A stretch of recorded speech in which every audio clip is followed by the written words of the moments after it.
But Michael Costa, it's just, there are two issues here. One is the handling of what happened there, that outrage that was beamed to the world, chants of gas the Jews, etc. The other is that those people exist. They walk on our streets. Who let them or their families into this country?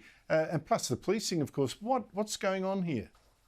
Oh, look, Andrew, there's no question this has been a disgraceful handling of this situation. And let's also not forget, and I want to make a comment about all the fellow travellers here that are giving comfort to these people. You've got a bunch of people out there that will take offence at being misgendered or try and cancel you, yet give comfort to terrorists.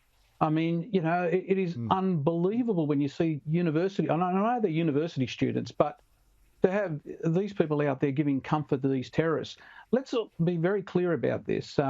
It's no longer acceptable to hide behind this sort of anti-Zionism as being the basis for your protests. I mean, the fact of the matter is that anti-Zionism is code for anti-Semitism, and that's the reality of it all. They hide behind those weasel words. I mean, if you look at Gaza, it is occupied, but it's occupied by Hamas, not Israel. And I find it extraordinary. These people don't know the basic facts, yet they're out there making protestations, that they support some sort of underprivileged underdog class. If they did do that, they'd be out calling out Hamas. In terms of the policing, it has been appalling.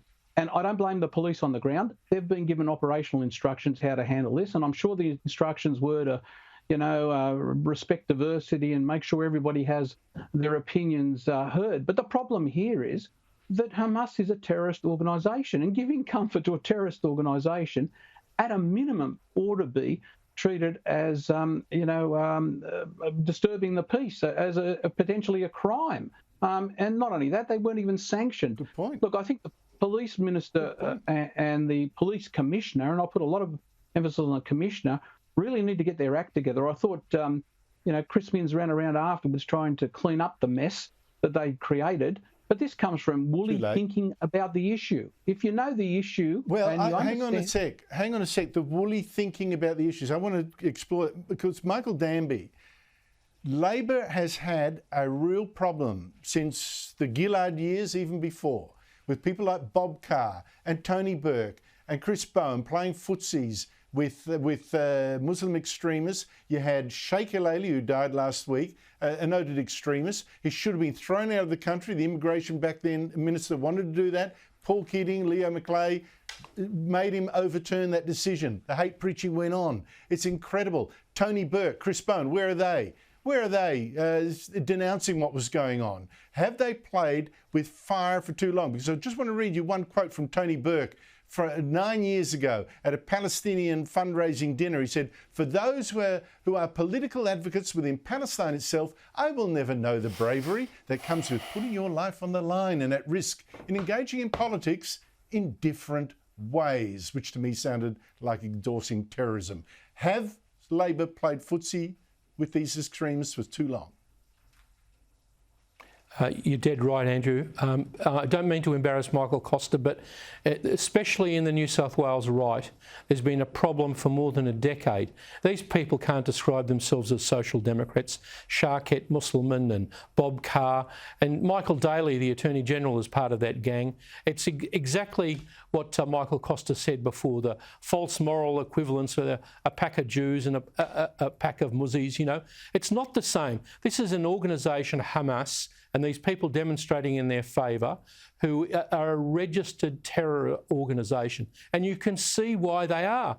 I'm sure ASIO is much more responsible than the New South Wales Police, and they've taken pictures of all of the faces who were shouting, "Gas the Jews, kill the Jews," because they're the people from whom future terrorist incidents originate. So it's a very serious situation. That, Michael, but see how many people are wearing masks. Hopeless image for Australia all around the world. Wearing masks. Hopeless image. Yeah, well, exactly not all the time. Michael Costa, we're running out of time, but I've got to ask you this. The Albanese government is giving around $32 million a year to the Palestinian Territories, including Gaza, for things like schools and food and things like that.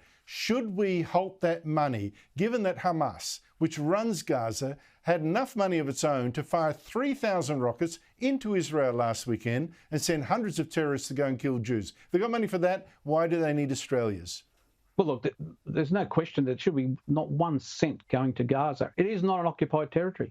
It's under the control of people that were elected by the population there. I know there hasn't been elections subsequently, but remember who put these people in charge in Gaza. It was the local population.